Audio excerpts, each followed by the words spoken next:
মাত্র ২ মিনিট হয়েছে বাংলাদেশ বিমান বাহিনী যে বিশেষ ফ্লাইটে আসলে বাংলাদেশ জাতীয় ফুটবল দল সহ সাংবাদিক এবং যারা ভিআইপি আছেন মোট ৫৬ বাংলাদেশি কিন্তু এই বাংলাদেশ বিমান বাহিনীর বিশেষ ফ্লাইটটিতে এসেছেন, যেটি C-130B পরিবহন বিমানের বিশেষ ফ্লাইট বলা হচ্ছে।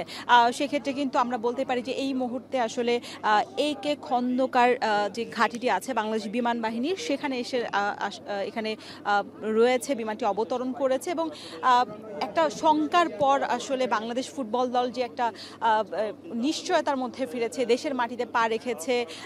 প্রায় দীর্ঘ ৫ ঘন্টা কিন্তু ত্রিভুবন আন্তর্জাতিক বিমানবন্দরে অপেক্ষা করেছিল, কারণ আমরা জানি যে কালকে যুব এবং ক্রীড়া মন্ত্রণালয় থেকে বলা হয়েছিল যে আজকে সকাল 10টার নেপালের উদ্দেশ্যে বিমানটি ছেড়ে যাবে এবং 12টা নাগাদ আবারও বাংলাদেশের মাটিতে তারা আসলে ফিরে আসবে। তবে সেক্ষেত্রে কিছু জটিলতার কারণে কিন্তু সেই সময়টা রক্ষা করা সম্ভব হয়নি। নির্ধারিত সময়ের প্রায় ৫ ঘন্টা পর, এখন যেহেতু 4:45 বাজে, সেক্ষেত্রে আসলে বলা যায় যে 5 ঘন্টার পর, অনেক পরে আসলে তারা এসেছেন এবং আমরা দেখতে পাচ্ছি যে বাংলাদেশ ফুটবল দলের যে নির্বাহী সদস্য এবং সভাপতি তাবিদ আওয়াল সহ সভাপতি ফাহাদ করিম সবার সাথে আসলে কথা বলছেন, ফুটবলারদের সাথে কথা বলছেন।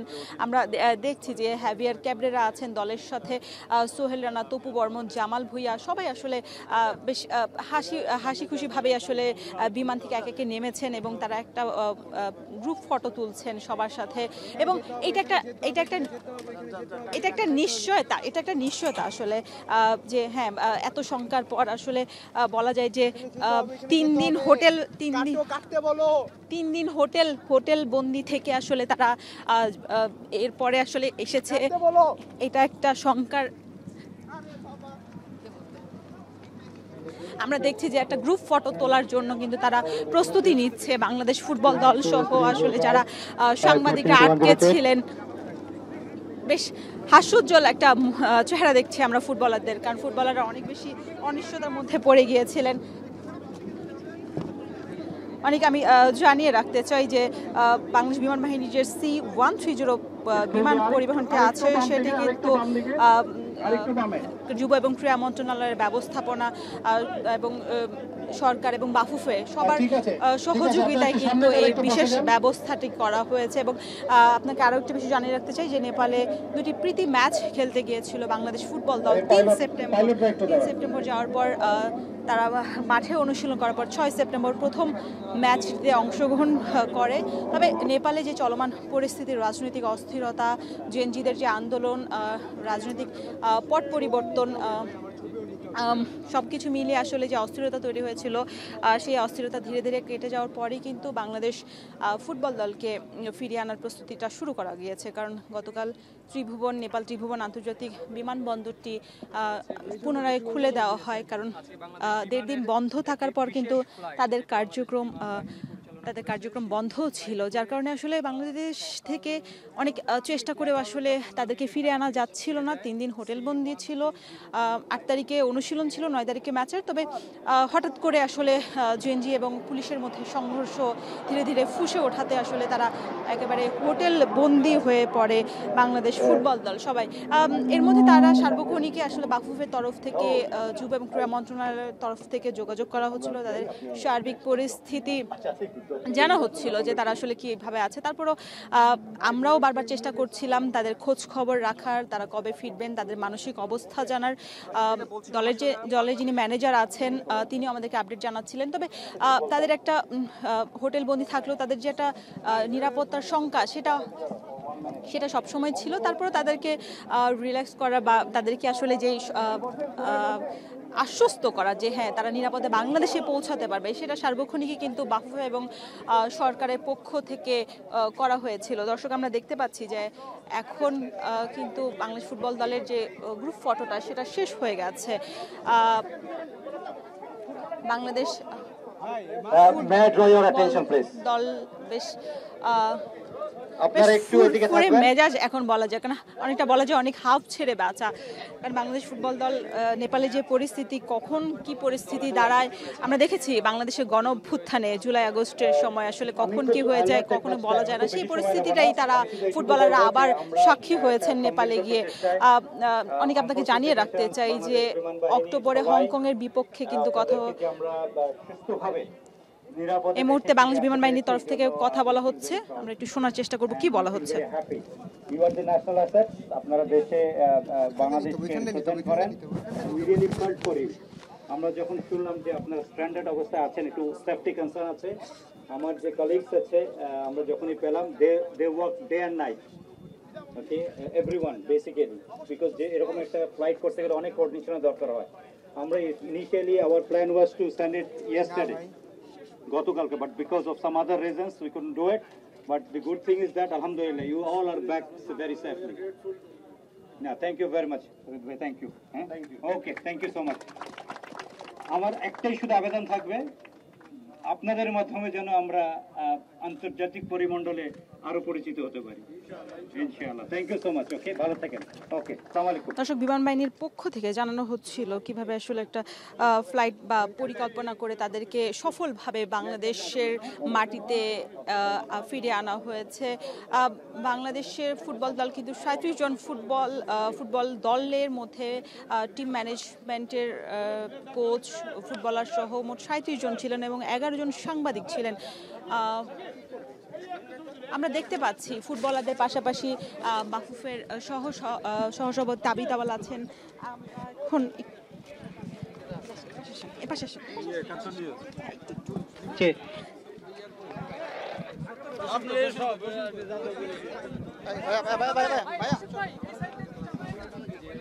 এই মুহূর্তে তাবিদ আওয়াল কথা বলবেন, আমরা সরাসরি তিনি কি বলবেন আমরা একটু জানতে চাই, আসলে তার সফলতা কিভাবে হয়েছে বা কিভাবে আসলে এই পরিকল্পনাটা করা হয়েছে, সব শেষ আমরা পরিস্থিতি আপনাদেরকে জানাতে চাই।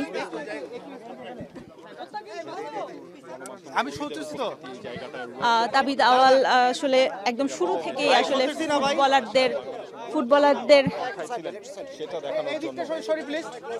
ফুটবলারদের সার্বক্ষণিক খোঁজ খবর রাখছিলেন। তাবিদ আওয়ালই কিন্তু প্রথম বলেছিলেন যে আসলে যদি প্লেয়ারদের চার্টার্ড ফ্লাইটও আনতে হয় সে ব্যবস্থা তিনি করবেন। আমরা একটু শুনতে চাই সভাপতির মুখ থেকে আসলে কি বলতে চান বা পরিকল্পনাটা কিভাবে সাজানো হয়েছে। আচ্ছা, আমি পোডিয়ামটা দেন, পোডিয়ামটা দিলে সবচেয়ে ভালো হয়, ঝামেলা হয় না। পেছনে রাখা আছে, পেছনে আছে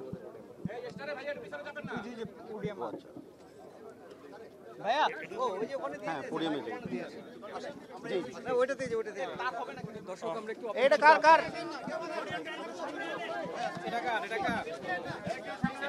এটা কার। আচ্ছা, আপনাদের জমগুলা ইয়ে করুন, এবার আপনারা এখানে একটু জায়গা ধরুন। এটা কার।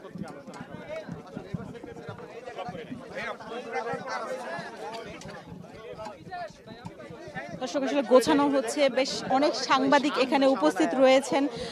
বাংলাদেশ ফুটবল দল অনেক অপেক্ষার পর যেহেতু দেশে ফিরেছেন, সাংবাদিকদের আগ্রহ আছে জানার যে কিভাবে কি ব্যবস্থা হয়েছে।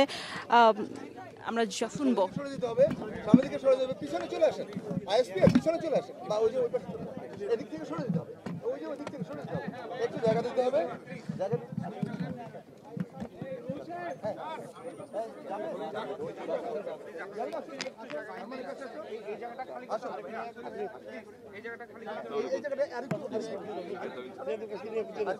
দাঁড়াইছো।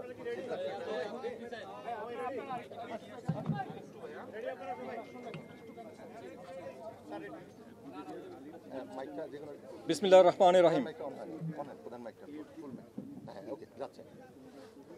বিসমিল্লাহির রহমানির রহিম। সম্মানিত সভাপতি, বাংলাদেশ ফুটবল ফেডারেশন, সামরিক ও অসামরিক কর্মকর্তাবৃন্দ, উপস্থিত বাংলাদেশ ফুটবল ফেডারেশনের কর্মকর্তাবৃন্দ, বাংলাদেশ জাতীয় ফুটবল দলের খেলোয়াড়, অফিসিয়ালগণ, প্রিন্ট ও ইলেকট্রনিক মিডিয়ার সাংবাদিকবৃন্দ এবং উপস্থিত সুধী, আসসালামু আলাইকুম ও শুভ অপরাহ্ন। শুরুতে আমি মহান আল্লাহ তাআলার নিকট শুকরিয়া আদায় করছি, তিনি আমাদেরকে, আমাদের জাতীয় ফুটবল দল, সংশ্লিষ্ট অফিসিয়ালস ও ক্রীড়া সাংবাদিকগণকে নেপাল হতে নিরাপদে বাংলাদেশে প্রত্যাবর্তন করানোর তৌফিক দান করেছেন, আলহামদুলিল্লাহ।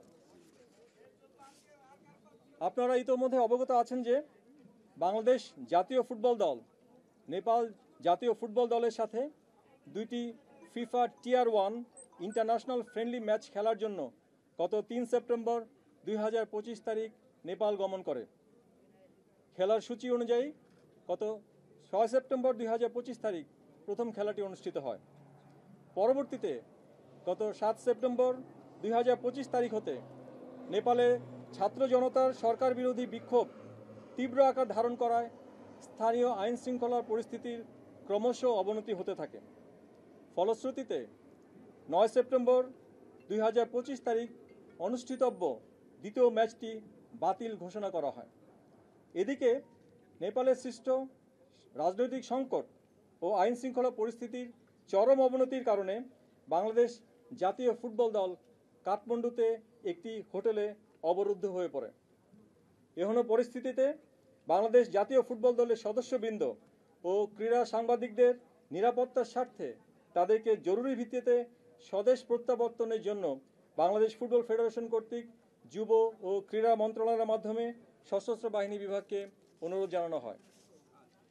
উক্ত অনুরোধের প্রেক্ষিতে এবং মাননীয় প্রধান উপদেষ্টার নির্দেশক্রমে বাংলাদেশ বিমান বাহিনীর একটি পরিবহন বিমানের মাধ্যমে নেপালে আটকে পড়া ফুটবল দলের সদস্যদের দেশে প্রত্যাবর্তনের জরুরি পরিকল্পনা গ্রহণ করা হয়। উক্ত পরিকল্পনা অনুযায়ী অদ্য 11 সেপ্টেম্বর 2025 তারিখ 1153 ঘটিকায় বিমান বাহিনী একটি পরিবহন বিমান ঢাকা হতে নেপালের উদ্দেশ্যে গমন করে এবং আপনারা জানেন কিছুক্ষণ আগে সেই বিমানটি আমাদের ফুটবল দল, অফিসিয়াল এবং সাংবাদিকদের নিয়ে প্রত্যাবর্তন করেছে। নেপাল হতে প্রত্যাবর্তনকারী 55 জন সদস্যদের মধ্যে রয়েছেন খেলোয়াড় 23 জন, কোচ 4 জন, টিম অফিসিয়ালস ও ডেলিগেটস 11 জন, ক্রীড়া সাংবাদিক 16 জন এবং একজন ছাত্র সমন্বয়ক। নেপালে আটকে পড়া বাংলাদেশ ফুটবল দল ও ক্রীড়া সাংবাদিকগণকে নিরাপদে দেশে প্রত্যাবর্তন করানোর এই মিশনে আন্তরিক সহযোগিতার জন্য আমি প্রধান উপদেষ্টার কার্যালয়, পররাষ্ট্র মন্ত্রণালয়, যুব ও ক্রীড়া মন্ত্রণালয়, নেপালে অবস্থিত বাংলাদেশ হাই কমিশন এবং বাংলাদেশ ফুটবল ফেডারেশনকে সশস্ত্র বাহিনীর পক্ষ থেকে আমাদের আন্তরিক ধন্যবাদ ও কৃতজ্ঞতা জ্ঞাপন করছি। আগামী দিনগুলোতে সরকারি নির্দেশনা অনুযায়ী দেশ ও জনগণের যে কোনো প্রয়োজনে বাংলাদেশ সশস্ত্র বাহিনী আত্মনিয়োগের জন্য সদা অঙ্গীকারাবদ্ধ। আপনাদের সবাইকে অশেষ ধন্যবাদ। আমাদের মাঝে আমাদের ফুটবল ফেডারেশনের সম্মানিত সভাপতি এবং বাংলাদেশ ফুটবল দলের প্লেয়ারগণ উপস্থিত আছেন। আপনারা আমাকে অথবা তাদেরকে আপনাদের কোনো প্রশ্ন থাকলে করতে পারেন। আমি একটু প্রশ্ন করতে চাই, দাবিদ আওয়াল ভাই আমাদের ফুটবল ফেডারেশনের মাননীয় সভাপতি, মানে যেই সময়টা আমরা নেপালে ছিলাম এই সময়টা আমাদের একভাবে কেটেছে, আপনাদেরও নিশ্চয়ই একটু ডিফারেন্টলি কেটেছে। আপনারা খুব করেছেন, আমাদের সাথেও রেগুলার কমিউনিকেশন করেছেন। তো মানে এই সময়টুকু আসলে মানে আপনারা আসলে কিভাবে সবকিছু ম্যানেজ করলেন সরকারের বিভিন্ন সংস্থার সাথে একসাথে নিয়ে, এবং বাইরে নেপালেও অনেকের সাথে আপনাদের যোগাযোগ করতে হয়েছে, তো কতটা কঠিন ছিল এবং আপনার অ্যাজ এ ফুটবলের অভিভাবক আপনার নিজের মানসিক অবস্থাটা কিরকম ছিল? বিসমিল্লাহির রহমানির রহিম। ধন্যবাদ আপনার প্রশ্নের জন্য। আগে আমি একটু কৃতজ্ঞতা জানাতে চাচ্ছি উত্তর দেওয়ার আগে বাংলাদেশ এয়ারফোর্সকে, বিশেষ করে বাংলাদেশ মিলিটারিকে, অ্যান্ড স্পেসিফিকলি আর্মড ফোর্স ডিভিশনকে এরকমভাবে সাকসেসফুলি আমাদের স্ট্যান্ডার্ড প্লেয়ার, অফিসিয়ালস এবং মিডিয়া ভাই বোনদেরকে দেশে ফেরত আনার জন্য। তার পিছনে কিছু নাম উল্লেখ করতে হয় যে একটু আগে ছিলেন আমাদের সাথে আমাদের air vice marshal Javed Tanvir Khan, assistant chief of air staff operations. একটু আগে যিনি আপনাদের সামনে বক্তব্য রাখলেন, প্রবলি মোস্ট গুরুত্বপূর্ণ ব্যক্তি কোঅর্ডিনেশনে যিনি ছিলেন, brigadier general Alim, DG operations and plans, armed force ডিভিশনের। আর আমার প্রথম কলটা উইথ দ্য রিকোয়েস্ট কিন্তু যায় টু আমাদের PSO armed force division, lieutenant general Kamrul Hasan সাহেবকে। তো এই জায়গা থেকে বেসিক্যালি সব ফিল্ট্রেশনগুলো শুরু হলো। আপনারা জানেন যে এরকম একটা সময় সবচেয়ে ইম্পর্ট্যান্ট টাস্ক অ্যান্ড চ্যালেঞ্জটা হলো আসল তথ্য এবং ফেক তথ্যকে মানে সেপারেট করা। আমরা বাংলাদেশে বসে অনেক কিছুই শুনতেছিলাম, কেউ হোয়াটসঅ্যাপে পাঠাচ্ছে, কেউ ফেসবুকে পোস্ট করতেছে, কেউ ফোনে বলছে। তো আসলে সিচুয়েশনটাকে আমরা আগে বিবেচনা করতে একটু মানে চ্যালেঞ্জটা প্রথমে আমি মিট করেছিলাম। সেখানে অফকোর্স চিফ অ্যাডভাইজার্স অফিস থেকে শুরু করে বাংলাদেশের মিনিস্ট্রি অফ ফরেন অ্যাফেয়ার্স, বাংলাদেশের ministry of youth and sports, national sports council, and বিশেষ করে আমাদের দূতাবাস in Kathmandu, even backup plan বা কি বলে প্যারালেল প্ল্যান হিসেবে বাংলাদেশ বিমান ওনারাও কিন্তু এই পুরো টিমে অন্তর্গ্রহণ করেছিলেন। তো আমাদের এখানে প্রথম ওয়ারিটা ছিল যে আমাদের যে কন্টিজেন্ট যারা ছিলেন, অ্যান্ড এডিশনালি যখন আমরা একটা রেস্কিউ মিশনের প্ল্যানিং করতেছিলাম, আমরা তো বাকি বাংলাদেশিদেরকেও স্ট্যান্ড রাখতে পারি না। তো তখন আমাদের বিবেচনা ছিল যে আমরা কয়জনকে এই রেস্কিউ মিশনে আমরা জড়িত করব। নেপালের পরিস্থিতি কী ছিল, নেপালের আইন শৃঙ্খলা পরিস্থিতি কী ছিল আমরা জানতাম না, বাট অনেক ভাঙচুরের এবং রাইটিংয়ের ছবি এবং চিত্র আমরা দেখেছিলাম। আমরা শুনেছিলাম যে হোটেলের পাশের 2টা প্লট পরে একটা বিল্ডিংয়ে আগুন লাগিয়ে দেওয়া হয়েছিল। তো আমাদের প্রথম জায়গাটা ছিল যে আমরা অল্টারনেট সেফটি লোকেশনকে নিয়োগ করা। তো ইতিমুহূর্তে আমরা কিন্তু মানে 2টো অল্টারনেট লোকেশন আমরা রেডি করে ফেলেছিলাম, ইন কেস যদি আমাদের টিমকে ভ্যাকুয়েট করতে হয় আমাদের সেকেন্ড এবং থার্ড অপশনসও রেডি ছিল। থার্ড ছিল যে ইমিডিয়েটলি আমাদের বাংলাদেশ এয়ারফোর্স কিন্তু was ready to go airborne, কিন্তু বাংলাদেশ এয়ারফোর্স তো আর মানে ডিসিশন দিতে পারে না। তো আমাদের ডিপ্লোম্যাটিক চ্যানেলে যখন আমাদের এয়ার স্পেসগুলো খুলে দিয়েছে, নেপালে যখন সিভিল অথরিটি নেপাল যখন এয়ারপোর্টটাকে সেফ ল্যান্ডিংয়ের জন্য ঠিক করতে পেরেছে, এবং ওয়েদার পারমিটিং যেটা আমাদের সবারই হাতের বাইরে, এই 3টা কোঅর্ডিনেশন করার পরে আমাদের বাংলাদেশ এয়ারফোর্স কিন্তু এয়ারবর্ন হয়েছিল। অ্যান্ড খুব অল্প সময় আমাদের প্লেয়ারদেরকে এবং মিডিয়া অফিসারদেরকে কিন্তু ফেরত নিয়ে এসেছিল। আর লক্ষ্য করতে চাই যে এই সময় আপনারা দেখবেন যে আমরা কিন্তু আমাদের যে টিম যাকে আমরা বলি, আমাদের রেস্কিউ স্ট্যান্ডার্ড টিমের ভিতরে আমরা কিন্তু মিডিয়া ভাই বোনদেরকে ইনক্লুড করেছিলাম। তো আমরা মনে করি আমরা এক পরিবার। আর আমাদের টিম জাস্ট ডন মিন যে 11টা বা 23টা প্লেয়ার, আমাদের টিম মিনস যারা যারা এই জায়গায় জড়িত আছে। বিকজ আমাদের স্পোর্টস মন মানসিকতা আছে, আমরা বাংলাদেশেও কিন্তু গভর্নমেন্ট এবং বাংলাদেশ ফুটবল ফেডারেশন যে নামগুলি আমি বললাম, আমরা একত্রিত কাজ করতে পেরেছি। আমরা প্রায় 24 আওয়ার্স কিন্তু কোনো না কোনো যোগাযোগে ছিলাম, double triple and quadruple planning আমরা ছিলাম। অ্যাট দ্য সেম টাইম সার্বক্ষণিকভাবে আমাদের চিফ অ্যাডভাইজারের সাথে আমাদের বাংলাদেশের chief of army staff general Waker এবং আমাদের বাংলাদেশের চিফ অফ এয়ারফোর্স ওনারাও কিন্তু মানে ডাইরেক্ট রেসপন্সিবিলিটি নিয়ে মনিটরিং করতেছিল এবং আমাদেরকে অনেক গাইডেন্সও দিচ্ছিল। বাট গড উইলিং, আল্লাহ শুকর, আমরা সবাই এই মিশনটা সাকসেসফুল করে এসেছি। আর আমরা প্রমাণ করে দিয়েছি যে বাংলাদেশ ফুটবল ফেডারেশন আমাদের প্লেয়ারদের অতি দায়িত্বশীল। আর আমি মনে করি আমাদের বাংলাদেশ এয়ারফোর্স বা বাংলাদেশ মিলিটারি আর্মি প্রমাণ করে দিয়েছে যে যে কোনো জায়গায় যে কোনো সময় কোনো বাংলাদেশি যদি স্ট্যান্ডার্ড অবস্থায় থাকে, ওয়েদার ইট বি কোনো একটা পলিটিক্যাল কারণে হোক, ন্যাচারাল ডিজাস্টার কারণে হোক বা কোনো কারণে হোক, ওনারা ইমিডিয়েট প্রস্তুত আছে যে কোনো মুহূর্ত মোকাবেলা করার জন্য। এটাই আমি বলে আমার বক্তব্য শেষ করতেছি।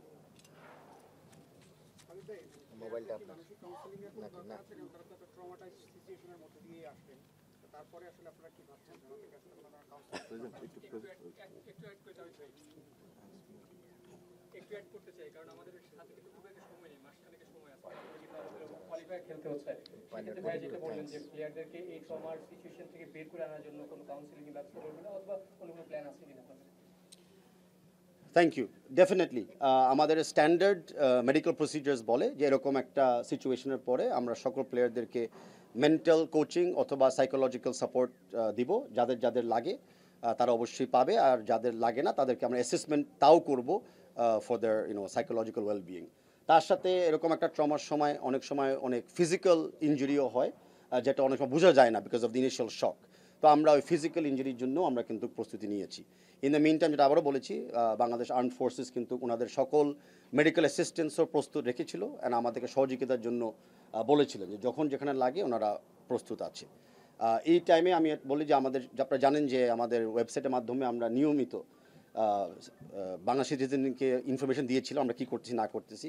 তার পিছনে একটা বড় অবদান ছিল আইএসপিআরের, যারা এগেন আমি বললাম যে আসল তথ্যটাকে খুঁজে এবং প্রস্তুতি তথ্যটাকে সবসময় আমাদেরকে ইনফর্ম করেছিল এবং মিডিয়ার মাধ্যমে সবাইকে ইনফর্ম করেছিল। আর আরেকটা গ্রুপ যারা আই উড সে সবচেয়ে বেশি ভূমিকা রেখেছিল সেটা ছিল আমাদের যারা পাইলট ছিলেন, যে এয়ারক্রাফটটাকে সেফলি নিয়ে আবার সেফলি রিটার্ন করেছিলেন। তাদেরকে আমি ধন্যবাদ জানাতে চাচ্ছি আপনাদের মাধ্যমে, আমার এই বক্তব্যের মাধ্যমে। Thank you.